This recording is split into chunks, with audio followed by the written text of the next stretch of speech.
Ժորժան բարձես, թոշակները պետք է աճի, այո, եւ ես այս թեման այնքան եմ բարձրաձայնելու եւ դուք միասին մենք այնքան պետք է բարձրաձայնենք, որ թոշակները իսկապես աճի, որովհետեւ այն գնաճը, որը կա, որովհետեւ այն մինիմալ թոշակը 36,000 դրամ, որը կա, դա չի կարող լինել Հայաստանում նույնիսկ գոյատևելու հնարավորություն։ Կան մարդիկ, եւ դրանք հարյուրավոր մարդիկ են Հայաստանում, որոնց թոշակը հասնում է մինչև 1 միլիոն դրամ։ Դրանք նախկին էլիտար ինչ-որ թոշակառու պատգամավորներն են, նախկին պաշտոնյաներ են եւ այլն եւ այլն։ Բայց այն մարդիկ, ովքեր որ սաղ կյանք չարչարվել են, հարկ են վճարել այս պետությանը, այսօր ստանում են 36,000 դրամ, չգիտեմ, 50,000 դրամ միջին թոշակ, այդ գումարով ինչպես իրեն կարող են ապրել։ Չէ, ես չէ, ասենք թող մի հատ պատկան մարմիններից որևէ չինովնիկ գնա փորձի 36,000 դրամով ապրի։ Կարող է ապրել, իհարկե ոչ։ Եվ ամենակարևորը, որ ասում են, օրինակ, ոնց պետք է աճի։ Այնպես պետք է աճի, որ քաղաքացին, այսինքն թոշակառուն կարողանա ապահովել իր դեղորայքը, գոնե մինիմալ կերպով ամսական կտրվածքով, ապահովել կոմունալ ծախսերը, ապահովել մինիմալ սպառողական զամբյուղը, բա ուրիշ ինչպես որ մնացած երկրներում է, բա այդ դեպքում ինչու են հարկերը բարձրանում պետությունում, ինչու է շրջանառության հարկը դառել 5-ից 10%, ինչու են բիզնեսմեններին, փոքր միջին բիզնեսը ստիպում հարկերը ավելացնել եւ նոր հարկատեսակով հարկվել, այսինքն նոր 5-ից 10% շրջանառության հարկ, միկրոբիզնեսը դրել են NDS-ի տակ, բա այդ դեպքում ինչի համար։ Հարկը վճարվում է, որ բարիքներ ստեղծվի, քաղաքացիների համար պայմաններ ստեղծվի։ Հիմա մեր տարեցները հարգարժան, մեր պապիկները, տատիկները, ծնողները, իրենք արժանի են նրան, որ կարողանան Հայաստանում գոնե մեղմ ասած գոյատևել, որովհետև այն ինչ որ հիմա պետությունը իրաց տալիս է ու այն գնաճը, որը որ գոյություն ունի, դա նույնիսկ գոյատևման հնարավորություն չի ստեղծվում։ Դրա համար այնքան եմ խոսալու թոշակների աճի մասին, որ թոշակները աճեն, եւ այլ տարբերակ չկա։ Թոշակները պետք է աճեն եւ թոշակառուները իրավունք ունեն իրենց խորը ծերությունը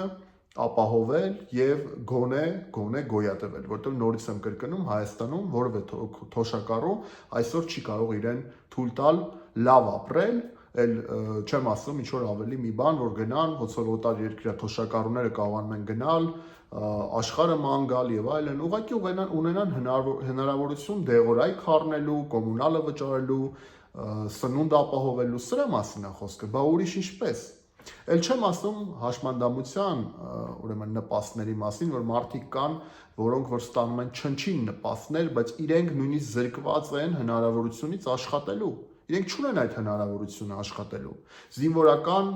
ուրեմն հաշմանդամները, որոնք որ իրաց առողջությունն ու կյանքն են դրել պետության համար եւ այսօր ստանում են չնչին փողեր եւ ասում են, որ այս հարցը պետք է բարձրաձայնվի, ես էլ բարձրաձայնելու եմ։ Հաշմանդամություն ունեցող երեխաներին, որոնց որ զրկում են կարգից եւ այդ նպաստից 39,000 դրամ եւ մնացած արտոնություններից։ Բա ինչպես մենք սրա մասին չխոսանք, սրա մասին չբարձրաձայնենք, սրա մասին մենք պետք է անընդհատ բարձրաձայնենք, անընդհատ ստիպենք պատկան մարմիններին աշխատել, ստիպենք պատկան մարմիններին ծառայել ժողովրդին եւ քաղաքացուն։ Ուրիշ կերպ չի կարող լինել, որովհետեւ մենք Հայաստանի Հանրապետության քաղաքացիներս եւ ժողովուրդը պետք է միասնական լինենք, պահանջատեր լինենք եւ հասնենք նրան, որ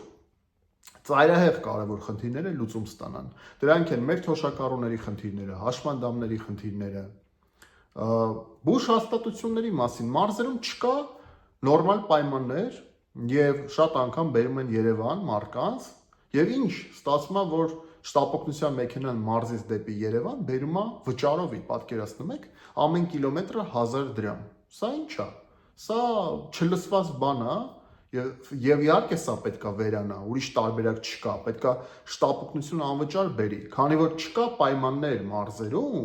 իսկ ինչի չկա դա հարցի երկրորդ կողմն է, որ պետքա լիներ, եւ մարդկանց բերում են Երևան, դա ուրեմն պետքա լինի անվճար, որովհետեւ ինչ է նշանակում մարդուն տաքսու ծառայությունը, ինչա վճարովի բերեն Երևան։ Սա ուղղակի ուղեղի մեջ չի տեղավորվում։ Այս բոլոր բաների մասին մենք պետք է խոսենք, բարձրաձայնենք, իսկ նրանք ովքեր ասում են լավ, ինչ լուծում է դա տալիս, Ժորժան դա տալիս է այն լուծումը, որ անպայման ի վերջո եթե մենք շատ լինենք, միասնական լինենք, պահանջատեր լինենք, այս հարցերը լուծվելու են։ Անգամ չկասկածեք, որ պատկան մարմինները անելու են այնպես, ինչպես ուզում է ժողովրդի մեծամասնությունը, ինչպես բարձրաձայնում է ժողովրդի մեծամասնությունը, ինչպես պահանջատեր է լինում ժողովրդի մեծամասնությունը։ Խնդրում եմ գրեք մեկնաբանություններում ձեր կարծիքը, բաժանորդագրվեք իմեջին եւ լինենք միասնական, լինենք պահանջատեր։ Ես Արման Ղուկասյանն եմ, Հանուն սոցիալական արդարության կուսակցության նախագահ։ Կհանդիպենք։